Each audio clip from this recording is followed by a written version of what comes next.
asị na ibube nka na akọla ọzala ihe eme n'ugbo ibube nka na akọla ọzala ihe eme n'ugbo mbọsị gburu gboo ọjọọ gwe yiru na asị na ezo ka na rudu na totu ngịga gbuo dike mbọsị ọgụ achọba dike.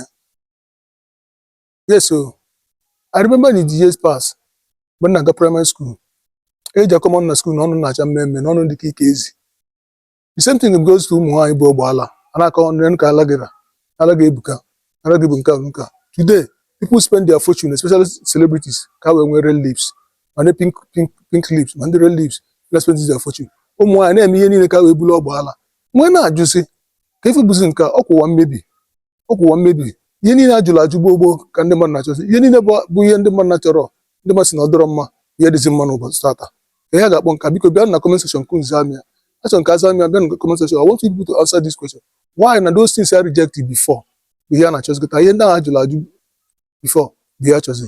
Red lips eji akọma ọnụ na school n'ọnụ dịka ike ezi bụ ihe onye ọbụla chọzi inwe today. Ọgbaala nwaanyị eji akọ ụmụ nwaanyị ọnụ bụ ihe nwaanyị ọbụla chọzi inwe today. Kozi anụ ya. Remember ọmụ bụ Wisdom man, aka Akonye Wetala, the man that discovered there is no bed bug in heaven, and the man that discovered there is no mosquito in heaven. Bye bye.